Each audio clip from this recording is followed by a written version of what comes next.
Good afternoon. Welcome back to the Extraordinary Technology Conference 2015.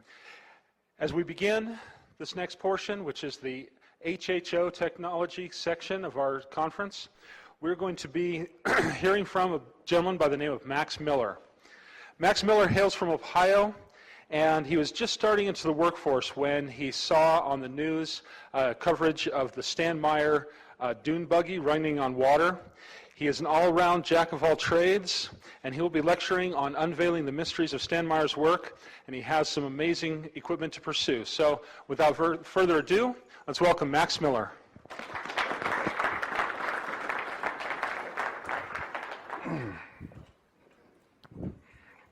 Thank you, Vernon. Okay, as some of you have probably followed a lot of my work, you can find obviously, that's me. If you want to email me, you can email me here. If you want to find my YouTube, you just go to YouTube and type in Iron D Max. And I also have a forum that explains most of this stuff in great detail. And before we get into that, the Project Icarus. I like to draw things, of course, and Icarus was actually, in Greek mythology, Icarus was a slave. And the only way for Icarus to escape being a slave was through the air. His father made Icarus a set of wings, and he flew to freedom. He was so happy to be free, he flew too close to the sun, melted his wings, and he fell into the water. But the point being, free at all cost. So, now into Stanley Meyer. Stanley Meyer, back in the 80s and 90s, he was on TV several times running a car on water. There's many witnesses, many videos that he went around the world speaking at conferences just like this one. Many people work on this. Mostly they fail. So what I wanted to do today was to cover how you can do it yourself. And the answer, we'll go through, there's 20 pages to go through, and just let me get through those, and then we'll back up, and you can start asking questions from there. So, there we go. So one of the memos that Stan put out was Memo WFC 420. And most of these pages come directly from that memo. This says hydrogen fracturing process. Hydrogen is stored in water. We all drink water every day. Water is made out of hydrogen and oxygen.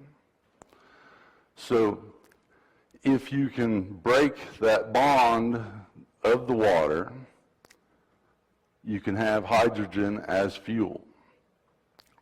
Obviously, oxygen is an accelerant for fuel. So water happens to be the perfect mixture of fuel and oxygen. And what Stan did was research how to break those bonds efficiently. And he always called it the hydrogen fracturing process, using voltage potential to stimulate the water molecule to produce atomic energy on demand. He wanted to run a car engine down the road with only water. So, if you look at this, most of you should be able to read that, I hope. I'll read it here where I can see it. The pulsing transformer. This is a transformer here. the two little lines signify a core of some kind. This is your primary, this is your secondary. These are what Stan added to a standard primary, a standard transformer. These are what he called resonant charging chokes. The resonant charging chokes happen to be the key to his process. By the way, you can download a PDF form of this directly from my forum. And on my YouTube, you can also see this, and it will give you the link to the forum to download this. So, he specifically tells you that there's an isolated ground between the resonant chokes and the transformer. Right here is his water cavity.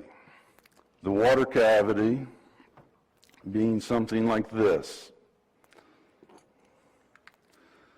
There's two tubes basically. You have a negative and you have a positive, which 100 years ago someone figured out if you put a battery to water with two electrodes, it will make hydrogen and oxygen. So Stanley Meyer expanded on that greatly. Instead of the 100-year-old technology, he wanted to use a voltage potential, as in a high voltage static field,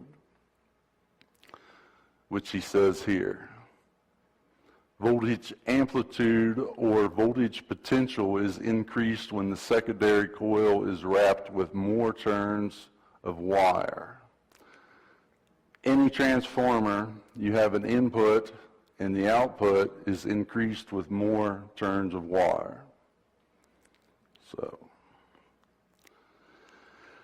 now on his circuit, there's a blocking diode. If any of you are into electronics, you recognize a diode is an arrow with a line. So the blocking diode acts as a valve, like a water valve. The water is here stored, and then it goes through the valve in one direction. That's what a diode does.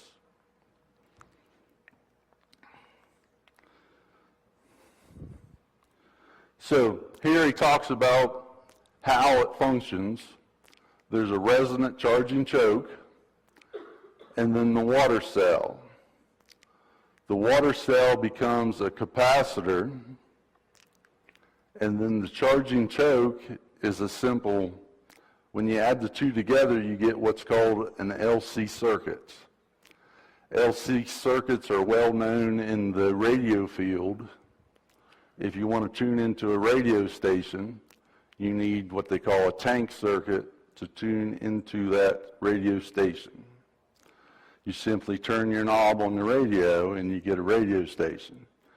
Well, when you turn that knob, it changes something inside the radio that adjusts this tank circuit between the two. You have the LC tank circuit, which what it does is the energy in this coil basically equals the energy in this capacitor, and then the energy kind of bounces back and forth.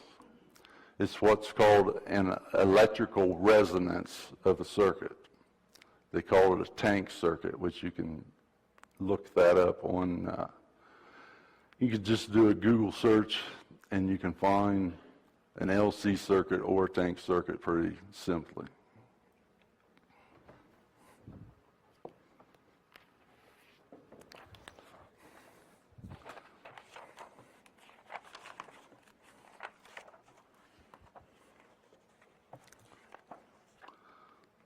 And then this goes into some of the algebraic equations for the LC circuit that he uses here. And then this designates the coil, the resonant charging choke coil, and this is the water capacitor. So you have an electrical circuit that becomes a tank circuit, what they call the tank circuit, which resonates back and forth.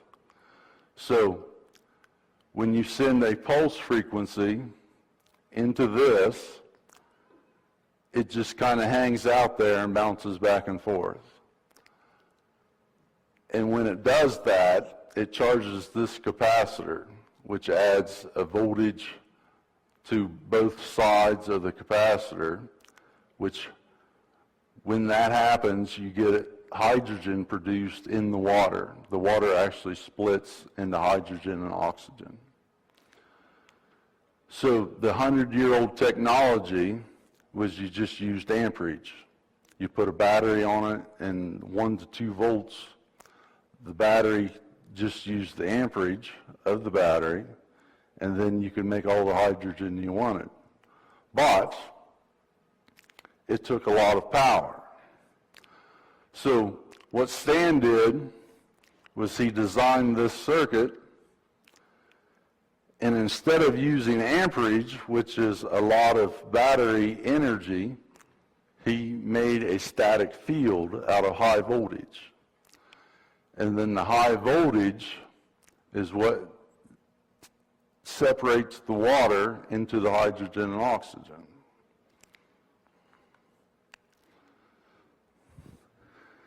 Then this goes on to explain, here's your circuit again. This is your primary of your transformer, and then this is the secondary.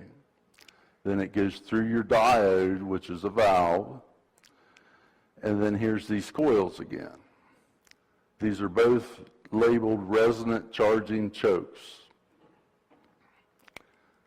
And then here's your capacitor again, which is natural water. And then he goes on to explain natural water is a dielectric liquid. And then he goes down here to explain the dielectric properties of natural water being 78.54 ohms at 25 degrees. I'm sorry. Water is 78.54 of resistance between the plates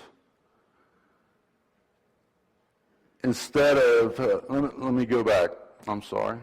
If you have a capacitor, the capacitor is formed with 2 plates. In between the capacitor is a dielectric. The dielectric is a semiconductor. Every capacitor has a semiconductor between the plates. That's capacitance. So here the water becomes the semiconductor, so therefore the water forms the capacitor.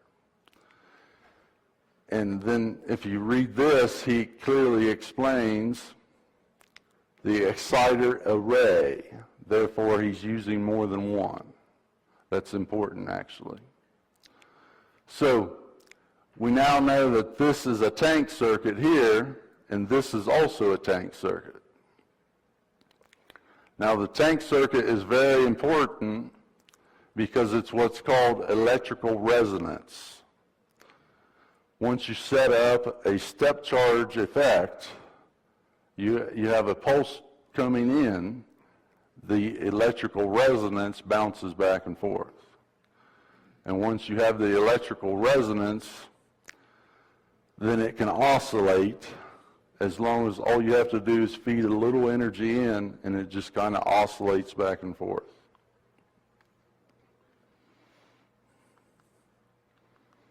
So this is important as well. The circuit in the form voltage intensifier circuit, which is this circuit here, everything together is the circuit. Now, in the form of resistance between the electrical ground and pulse frequency positive potential. So what he's telling us, see these little quotations around resistance? Resistance actually makes heat. Heat we don't want.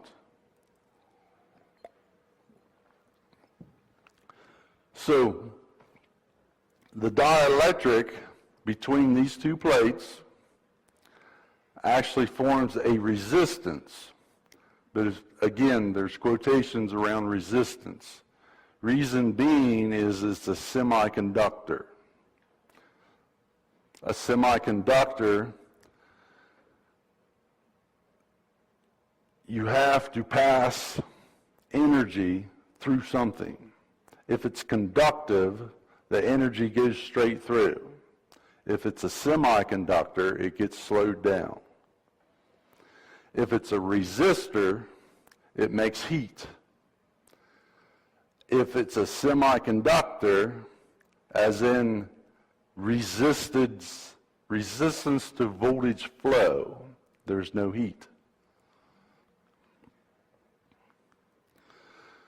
So here, he explains that it's a modulator inductor. The reason he called it a modulator inductor, the inductors are here. Modulated because, just like your radio in your car, you have to tune it in. Well, what I can do is I can take a circuit board and then I can implant this pulse form into this circuit.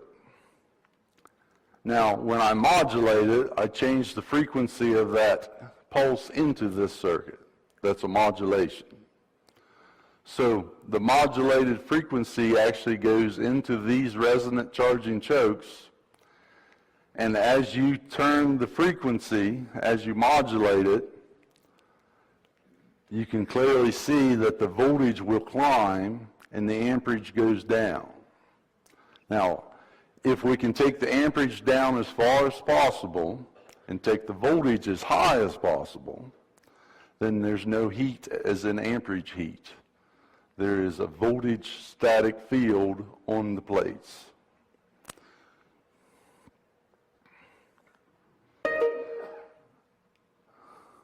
And then he goes on to explain the capacitance properties of the LC circuit is therefore tuned into resonance as at a certain frequency, electrical resonance.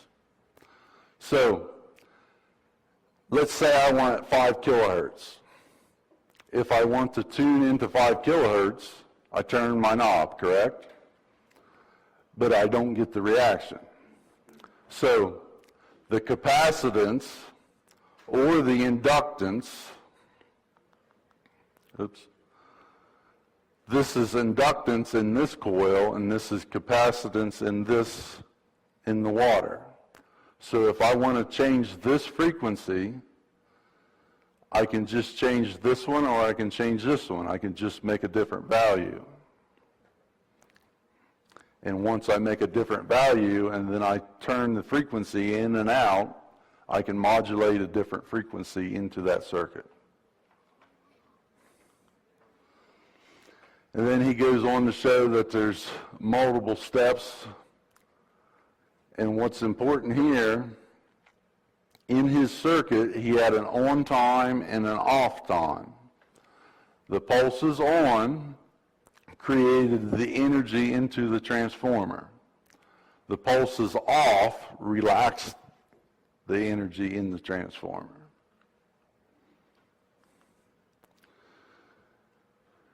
And then here again we have the actual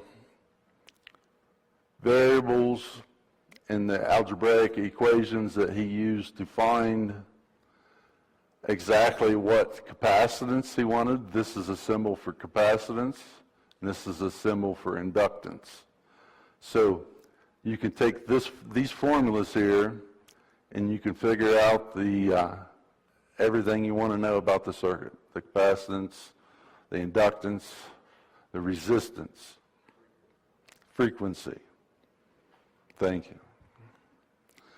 So here again, he shows multiple pictures of the pulse forming network. and here again is the voltage intensifier circuit. The reason it's called the voltage intensifier circuit is he wants the voltage as high as possible. Now, you cannot have voltage without amperage. You cannot have amperage without voltage.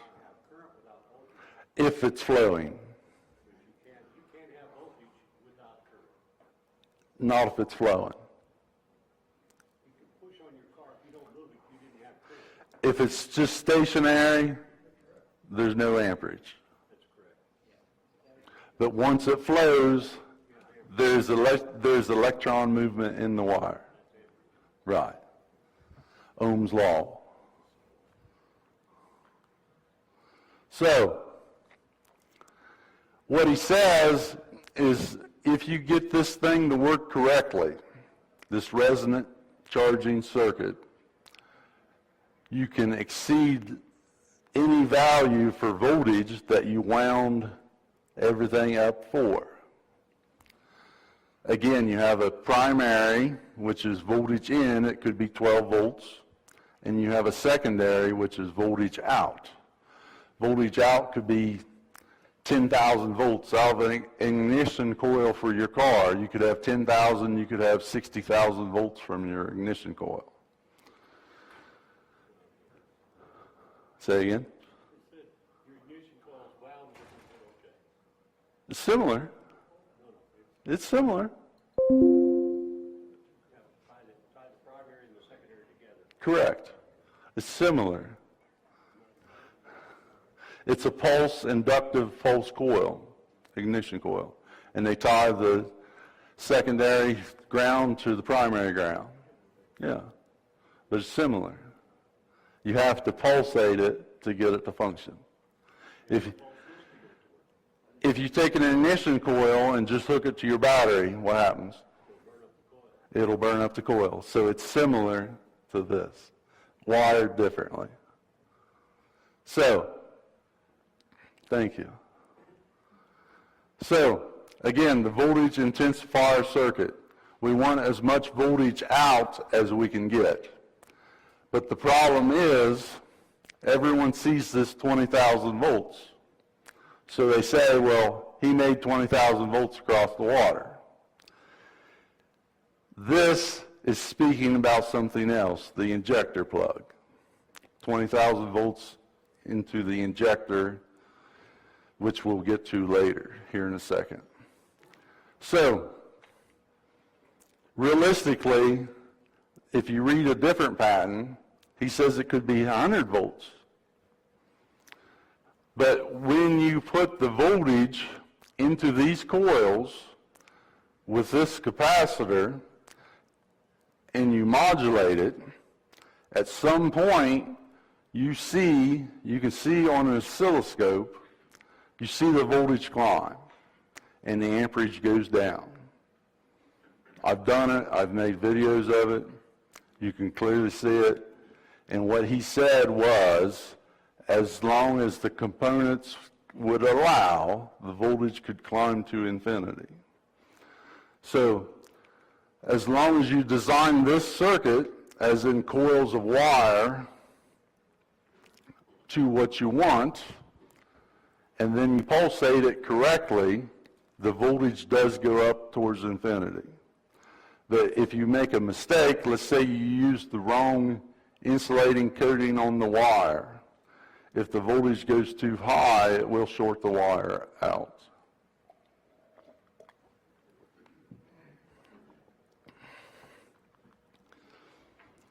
And again here, the inductor, which is here, and again, resonant charging choke, and he gives the specific formula. What's Z stand for? Z. Z is in Zorro. Impedance. Thank you, guys. So, these are all Stan's equations directly out of this memo. The equations, I'm sure if you do the math, somebody does the math, they're going to line up. Myself, I like to just turn the knob. If I have an oscilloscope, the oscilloscope shows me everything that's going on. I can put different points of the oscilloscope on everything that I want to read. And as I turn the knob, I attenuate the frequency. I can see the voltage go up. And then I can tune whatever else to match. And then you can clearly see it.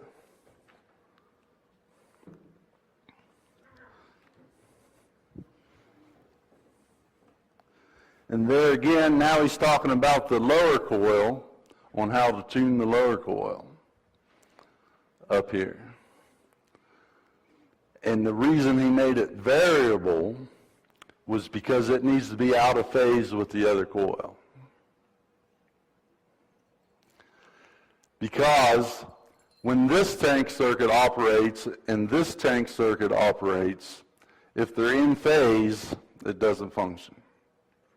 If they're out of phase, then the electricity can't pass. If the electricity passes, you get a ground state. You don't get any voltage rise. So as long as this coil is out of phase with this coil, it works.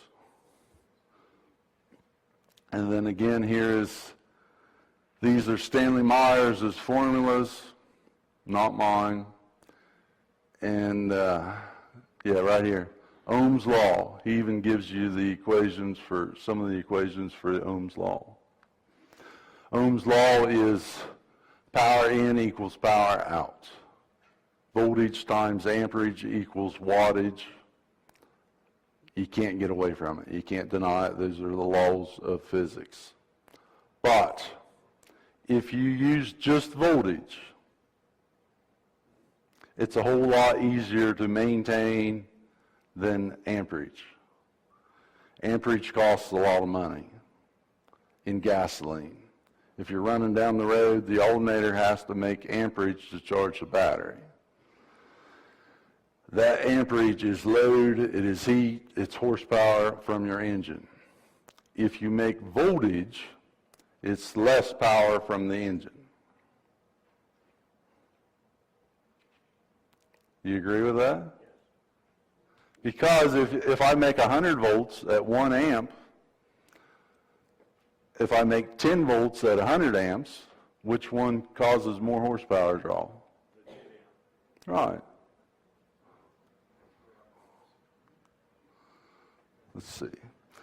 And then right here, he's talking about the potential energy. This is really important. So basically, these are the plates in the water. Even shows this one's a ground and this one's power in. This happens to be, wow, I have a hard time seeing that. Okay, he's showing here electron deflection, electron attraction, electron deflection. So if you have a high voltage field, positive and negative, let's say 10,000 volts.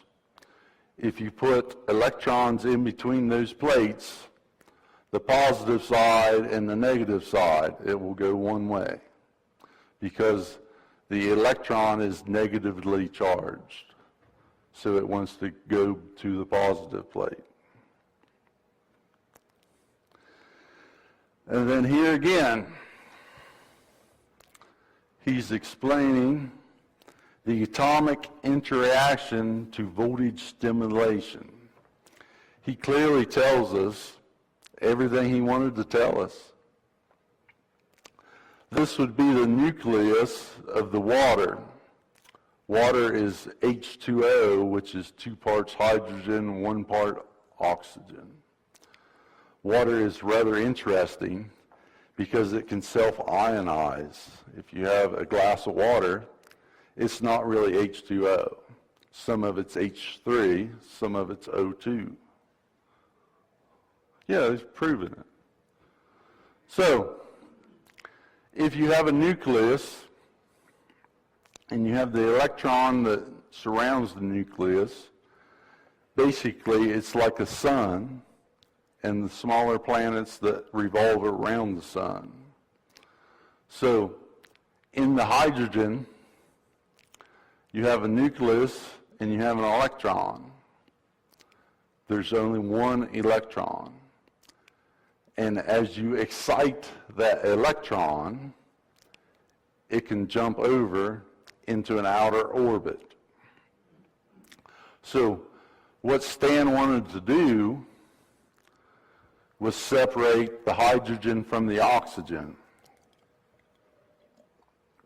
In order to do that, he created an electric field on the plates, and the electric field overcome the electron that held the oxygen and the hydrogen together. So, an electron is electron volts. Yes or no? I see you shaking your head. Electron volts, an electron is electron volts. There's a certain amount of energy. Electron is the thing that the current is part, it's pushing the car, it's moving through the wire. But it spins around the nucleus. Yes. And as it spins around the nucleus, in the case of hydrogen and oxygen, there's one electron that binds the two together. Two electrons. Either way. That's why it wants two hydrogen, because Yeah, that's what it is. this ring of There you go. says you have to have two in there with it to make the cycle. So, thank you. So, you have, Repeat that, please. go ahead. Okay, a molecule of water contains two atoms, one oxygen, two hydrogen, and to be in an electrical chemical balance, it has to have two hydrogen with one oxygen. The electron ring is shared Right. when it's a water molecule, but when you break those molecules into hydrogen and oxygen, the whole atom split, not just the electron. Right. Now the static field on the plates is what separates the electron so that the hydrogen and oxygen. What separates the atoms, not the electron? Yes. It pulls the electron to separate the atoms It uses the electrical charge. of the electron. Yeah. Thank you. So, let's try it this way. So we have a hydrogen and an oxygen. We have a hydrogen and an oxygen, and they're bound with an electron. They're sharing a valence. Shared an electron binds them together. So, if we can take two plates and put a high voltage static field there, the energy of that electron can equal the energy of that static field. Once we overcome the energy of that binding, then they'll separate. So, that energy of the bound molecule, how we separate it is to make a high voltage static field.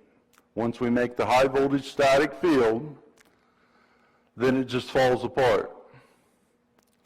So in order to make the high voltage field, there's no amperage consumed. Very little. Very little. Very little, because you always have power in and power out.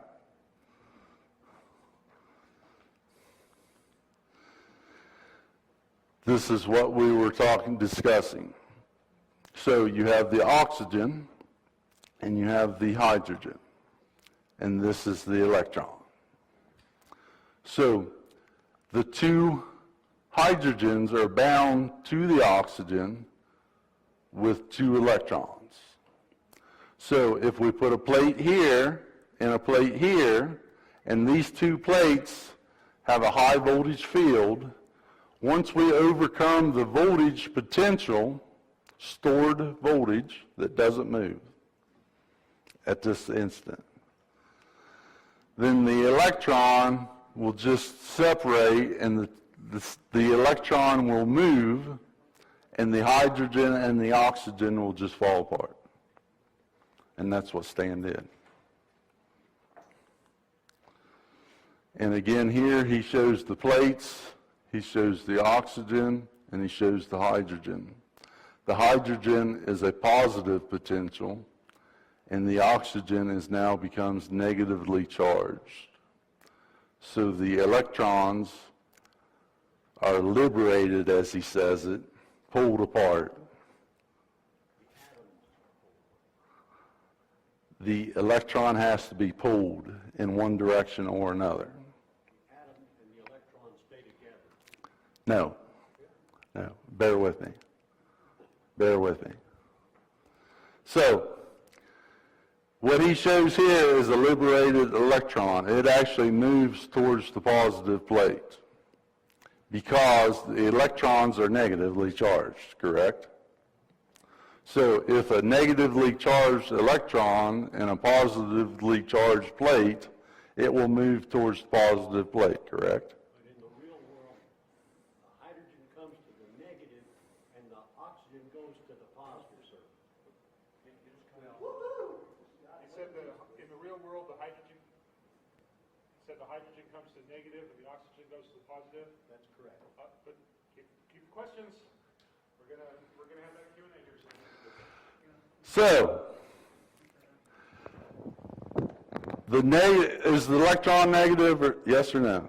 The negative is electron, but you're not talking about an electron, you're talking about an atom. No, I disagree. We'll get to that later. I disagree.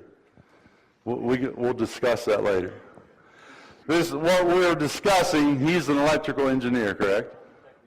Electrical technician. All electricity is theory. We're having a discussion because it's theory. Yes, parts are proven, but every time you look into electronics, it's theory because there's arguments that can be made. Yes. So, let's just bear with me, and the electron goes towards the positive plate. Bear with me. There's a reason for it. Yes, there is. So, if you have this outer plate that's round, and you have an inner plate, the roundness of the cavity is a resonant cavity because electrons as protons, oxygen, once it's separated, is an ion, correct? They all become classified as ions. Particles. The electron, in theory, is a particle. In theory, it can be considered a particle because it's there. It must have mass if it's there. So, particle physics, particles when they collide, they bounce, absorbed or bounce. So, if they bounce, there must be a velocity that they impacted, correct? So, if there is a velocity of impact of the electron, it will rebound at whatever direction it come from, depending on the surface that it impacted. So, once you get the impact and the rebound of the particle, there's what's called the Townsend effect. Townsend effect was electron avalanche. If an electron is moving and it collides with another electron, there's a collision. One goes one way, one goes another way, just like pool balls, if you're playing pool. Particles. If they impact, something happens. So, with the Townsend effect, it's an electron avalanche. One electron hits another electron, it multiplies. Once you get a multiplication of particles impacting each other, it's called an avalanche. So, once you get an avalanche, you can have a self-maintaining avalanche effect. Yes. It's proven in physics. More or less fact, theory. They have proven you can actually have an avalanche that turns into a self-maintaining avalanche. So, basically what I am saying is, if you have a high voltage field on these two electrodes, the electron will move one side or the other. The electron is a particle. Once the particle moves, it impacts into other particles, and then you can have a avalanche effect as in a cascade, and then once you have that cascading effect, you can have a self-maintaining discharge for as long as the water will allow. It will dissipate.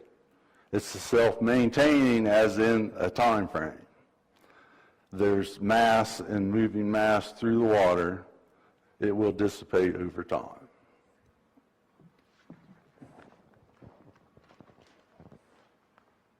Now, from the electrical, you said you weren't an engineer, you're an electron technician. Do you have any, would you like to add to that?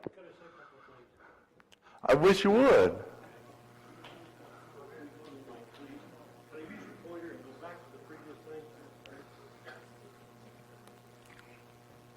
Which one?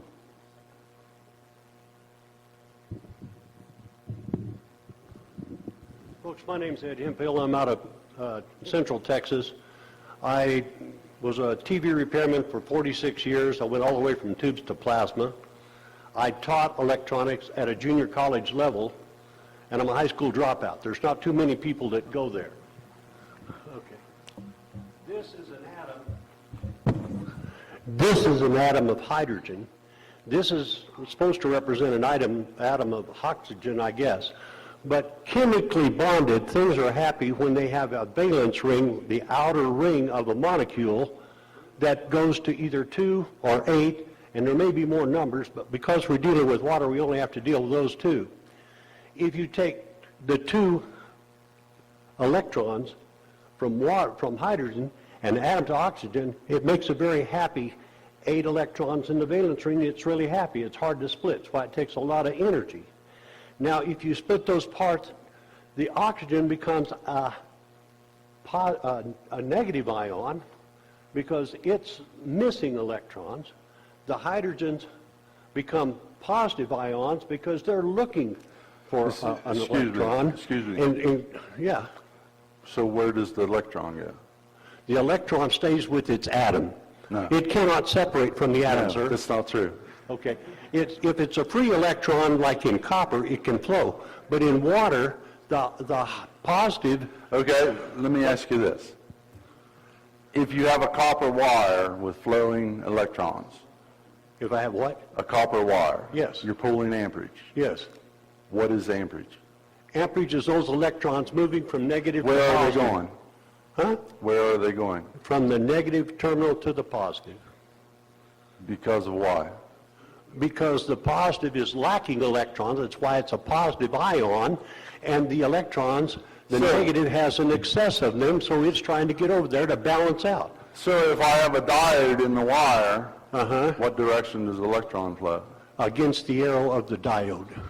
Against It's a check valve. It only allows current to flow in one direction, and it's against the arrow. So where does voltage come from? Voltage is a pressure. You can have voltage without any current. You cannot have current. Huh? No, you can't. Yes, you can. Where is it? If you got a battery sitting here at 12 volts, and you put a voltmeter across it, it's 12 volts, right? Okay. How much current's flowing?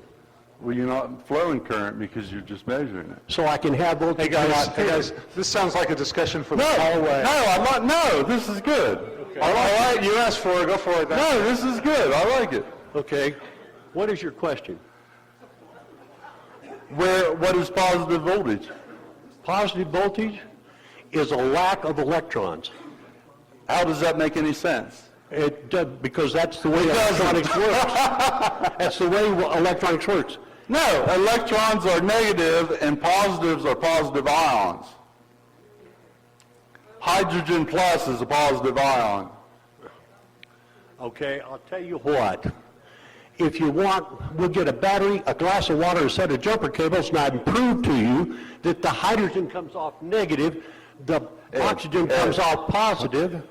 Slow down, slow down. Okay. Okay, now, this is good, I like this.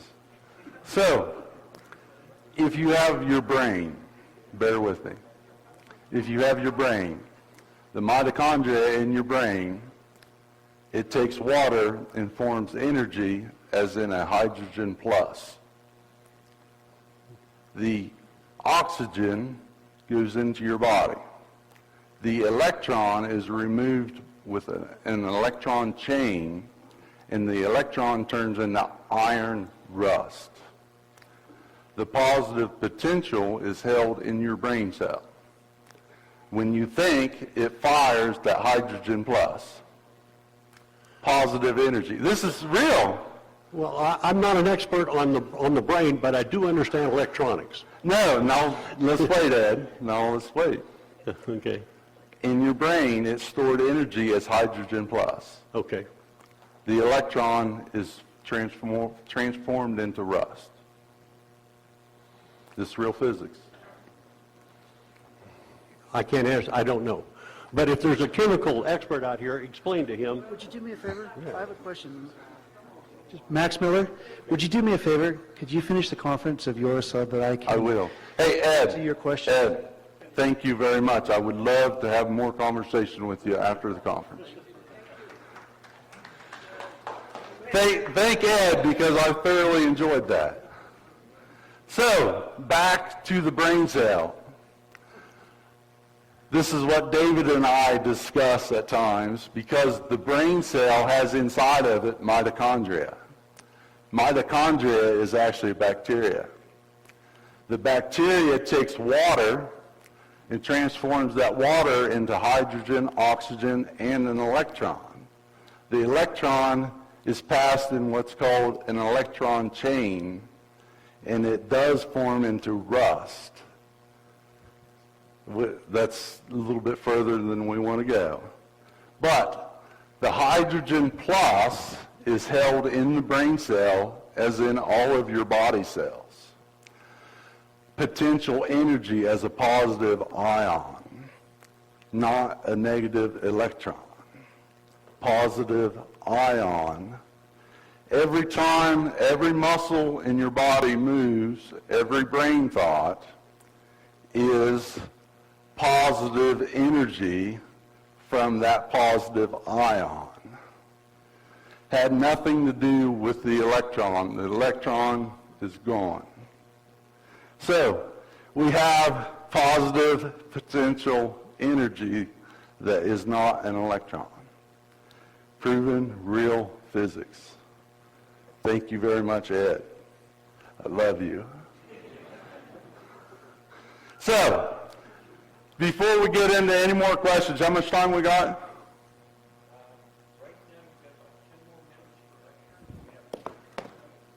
10 more minutes. McCain, please step up to the microphone, please. I'll tell you what, come up here, McCain. So, everything you see here has been my work on figuring out electrical physics, positive energy, because negative energy is the only energy. I don't agree. There is positive energy. If you take a battery and you connect it, there's positive ions and there's negative ions. You have positive energy, you have negative energy. We'll discuss more later. Thank you, Ed. Love you. So, Mr. McCain. Yes. Mr. McCain has been wanting to get into the Meyer process. He made a Meyer injector. This is water. You want to say it? Water fuel cell. Say it close to me so they can hear it. Water fuel cell. In miniature. Positive potential, negative potential. The water, air, exhaust flows through it. And in the end, after Stan worked on all of this stuff that you can see over here in the room, we'll be in the room until Sunday. You can actually pick it up. I'll answer your questions. I'll be more than happy to have very good conversation with any of you here. You didn't scare me, Ed. So, McCain needs a round of applause because everything you see here is very expensive. I have spent the last 10 years educating myself on physics that are not taught in school about electrical energy, positives and negatives. And McCain has decided to spend his money and donate it to the cause. Thank you, McCain. So, thank you. It's my pleasure. We spent a lot of money on that. So, everything you see is part of Stan Meyer's stuff. I've been replicating it. I've been trying to figure it out.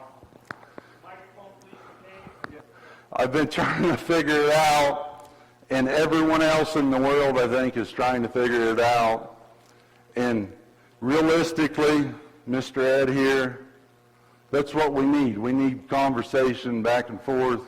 We need everyone to get together to work on this because electron avalanche is free energy. Self-maintained discharge, electron avalanche. You not only have particles as negative, you have particles that are positive. So, questions, please. Short questions, Mr. David A. Puchta. Did I say that right? Okay, the first question is, tell me if I'm right. That's an EPG gas processor that you built. Hold on. I got a bunch. That's EPG gas processor that you built. Replicated Stan Meyer's. That's a resonant cavity that you built, replicating Stan Meyer's. The black and white things are gas processors for the Stan Meyer's dune buggy. This is a Stan Meyer's cell, and these are circuit boards that you replicated of Stan Meyer's. This is a power supply of Stan Meyer's that you replicated. Those are resonant charging choke coils that Stan Meyer did, you replicated. Those are circuit boards of Stan Meyer's that you replicated. This is a circuit board for the EPG that you replicated. And I think my question is an answer. I think you're the only person that has ever replicated all of this stuff at Stan Meyer's. Am I correct? As far as I know. All right, that's what I thought. In the last 10 years, I've spent $250,000. Great. And And then, that's not counting hours, that's money. so the next question that I have, if I'm correct, is that when Stan Meyer had the charging circuit, it's pulsing the circuit, which is what the Positive pulse. which the HHO guys are doing, but there's a missing element that we need to bring to the table, because he needs to finish this. When you pulse the molecule of oxygen and hydrogen, am I correct, that the hydrogen will attenuate and create an electron to help separate them during the high voltage discharge? There's a lot of things that go on with electrons. One theory is they just pop in and out of existence. I don't buy that theory myself. Till I can see it. I don't buy it. We are completely surrounded at all times with negative and positive energy. Okay, so my last question is, you've replicated all of this stuff, including these boards. Can I go on your website and buy this board? Are you actively commercializing this? My friend, Per Ritter from Denmark, you can go there and buy all of these boards. I simply don't have time to put them out there on my website. So now you've replicated Stan Meyer stuff, you are actively commercializing it, and for everybody who wants to study, test, or do this on your own, you can buy these boards for incredibly, incredibly cheap. This is the exact board, 100% replicated, that was in the buggy. This is a 100% replication of the resonant cavity that was in the buggy. Resonant cavity in this case is very important. Particle impacts, rebounded particles. Is that it? Thank you. Thank you, David Puckta. Now, before this gentleman, go ahead, come on up. Before this gentleman gets carried away, there's a young lady here in the audience, Pam Golden. She has a company called Lightworks. The reason I'm mentioning Pam is because I actually invented something. I thought I did. Pam out here at the table has a very similar healing, can we say healing? Healing device. Let's say healing device that works off of photon energy that energizes electrons, which is the exact same principle that Stan used in the gas processor. So, Pam, without knowing it, she proved part of Stan Meyer's work with her healing device that she has right out here. Thank you, Pam. Everyone should go see Pam. I'm sorry, buddy. Yeah, two questions. The first question is, what type of voltages and frequencies are you talking about here when you finally get the effect? Most of Stan's work, he specifically says around 5 kilohertz. Around 5 kilohertz, what about the voltage? Voltage, it depends on your circuitry. The voltage will depend on the dielectric strength of your wire that's Okay. part of the coil. Because if you exceed that voltage, voltage surrounds wire. Oh, I know. Electrons pass through the wire. Voltage is around the wire. Spins. 10 minutes. Anyway, so we're talking about 5,000 hertz, and voltages, it can be anything, is what you're saying. Voltage is dependent on No, I know your how voltage circuit. works. Just I want It's to know how the dependent on device your works. circuit. I understand the physics of it. Yeah, he specifically says in one patent it could be as low as 100 volts. Okay, that's curious, because, see, I looked at his patents. I kind of remember that coil. There's over 50 patents. Is it? Well, I don't remember that. I think I might have seen that coil that was 180 out at the bottom, and I assume it's 180. And I'm really curious about that little portion of the discussion, because at that point, if you're dumping huge amounts of charge, but only a few of them are actually adhering to the associated molecules, and then you blow them back when you're in opposition, I'm wondering, does the water get hot? Stop for a second. Does the water get It's hot? not opposition because it's a static positive and negative. We won't worry about that, but Yeah. does the water get hot, or does it stay cool? If you do it correctly, the more correctly you do it, the colder the water is. Okay, that tells me what That's an interesting question. Yeah. Well, that 6 years ago, I went in front of some investors. They wanted to see what I had. That's not in my videos. I made 10 liters a minute from a 3-horsepower engine. It generated power, and it made 10 liters a minute. And the water was cold when you put your hand in it, too. Right. The entire time. It ran for roughly 20 minutes, and it was cold the entire time. Okay, great, thank you. Yes, sir. Actually, sorry about that. I'm going to butt in here. Yeah, you got a lot of cool, cutesy toys out here. Got any more show and tell? If you want, later on, not today, I'm tired, we can fire this big boy up if you guys want. I have everything here to do it. It's the alternator unit. I have the alternator and the tube set and the power to the alternator, to charge the alternator. Sunday, Saturday, set it up, we'll do it.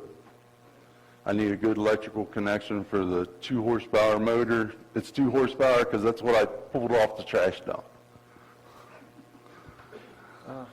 I'm Byington Sims from Bisbee, Arizona.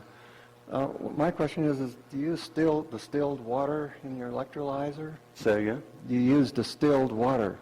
Stan Meyer clearly shows a garden hose into his car. Oh, Stan Meyer lived in a suburb of Columbus, Ohio. He lived in the city. He used city water, city water. Okay. which is a key point that I didn't get to. Is this the last question? You come on up. So, he used city water. There has to be a resistance, there has to be conductivity for the circuit to work. Oh, okay, all right. If there's no, he says you can use anything, but you have to change the circuitry. Oh, The circuitry that we all know is there was designed to use with city water. So if you don't use city water, it's not going to work. oh, I see. So, You have to have a load. yeah. Before I forget, the load is like an antenna. It's a transmitter. It is a radio frequency transmitter, just like transmitting your local radio station. If you look into radio transmitters, you're going to find that circuit right here. You have a load and you have impedance matching coils so that you can transmit a frequency on one wire. One antenna is your load. So the water electrolyzer is essentially a semiconductor, so it's like a leaky capacitor. Yes, exactly. Yeah. We can talk about that more later. Well, yeah, I want to talk about it a little more later. Yeah. Yeah, I'll be over here in the room all day tomorrow and Sunday. I would love to discuss more electronic theory. I'm Meyer, Mark Holcomb from Albuquerque. And so I understand that the electrolyzer can produce gas that goes into the EPG, but the water spark plug is completely standalone, or do you have to have the gas processor with it? Yes, you're exactly right. The gas processor is very important because Stan did not make 60 liters a minute. He made the bare minimum amount that he needed. And what he did was change the hydrogen into a synthetic gasoline. So there was no modifications to the engine. The gas processor is very important. What it did was take ambient air and change it into a non-combustible. Oxygen is an accelerant for gasoline. This made ozone and some other things. So there was non-combustibles because the hydrogen was the perfect mixture to burn. So once you add non-combustibles, it's like adding the carbon to make gasoline. All fuel is a hydrocarbon. Yes. So the gas processor goes with the water spark plug, but you don't necessarily have an electrolyzer anymore. The spark plug is the electrolyzer. Yeah, that's what I thought. It's a minute amount. He even gives, in some of the paperwork, he gives the exact size of the droplets and the amount of water to run 60 miles down the road. So it eliminates a lot of the electronics that you would otherwise be. Well, not really. Yeah. It's still some pretty extreme electronics to run this coil. You still have to have an LC circuit that interfaces with it? Or? No. No. This coil runs the injector, Oh, which we've also right. are working on duplication. So in other words, you couldn't use the water spark plug completely efficiently until you perfected that. Maybe I already have. Oh, okay. I see. Okay. One of my videos you can see on YouTube, it's called Cold Fire. Check it out. All right. I take an index card and I use voltage potential and it blows through the card. The voltage is 60,000 volts, blows through an index card, and there is 0 burn marks. It's just no capacitor in the circuit. Wow. Yeah, like I said, I've been working on this a long time. This is just the beginning that I want to give to the world. This is Indeed. This is $250,000 worth of information in my head, and you all have the chance to pick my brain this weekend. And you can pick this stuff up as long as you don't drop it. Mike. Hi, my name is Mike. I'm from LA. That's not Louisiana. So the gas processor is actually taking air and it's used as an inert process to cool the combustion chamber. No, No. no, you've all seen ozone generators. Yes? Basic concept of ozone generator. This takes, ambient air is full of oxygen, 20% roughly, nitrogen, and some other trace gases. This thing actually transforms those gases into something else that doesn't burn. Your carbon for your fuel. Okay, now that's It's fed not- back into the combustion chamber? Say again? That's fed back into the combustion chamber? Yeah, you have to feed that with the hydrogen because he never made 60 liters a minute. Yeah. The buggy that everyone saw in the driveway, my best guess was 7 liters a minute. The biggest mistake most people make is they put too much hydrogen in their engine when they try to run it, and they just flood it out. Yeah, if you look at the hydrogen content of gasoline, it's not that much. And again, Stan gives you a whole list of all that stuff. Stan had over 50 patents, everything you could want to know about running on hydrogen, he did it. Thanks, And Max. the EPG is actually a particle accelerator. Iron ions and argon remove the electron, and then they bind together. The iron is now bound to the argon. And then as it spins, it induces voltage with Lenz's law. It induces voltage, so you get more power out than you put in. The one stack, Stan shows an EPG, a multi-stack. He said it was 110 volts and 30 amps output with a small wattage of input. 30 amps at 120 volts, that's, what's that? That's a lot. So in closing, if you guys weren't involved in free energy, which is why most of you are here, you have to set up an electron avalanche or a positive particle avalanche. There's not only electrons, there's anti-electrons, there's positrons, there's anti-positrons. Electrical physics is very, very complex, and there's many, many arguments with it.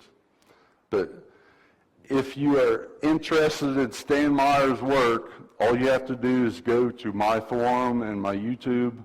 On the forum, you can actually participate. You can put down your thoughts. You can open your own thread and put down whatever you want. But mainly, it all has to do with Stanley stuff.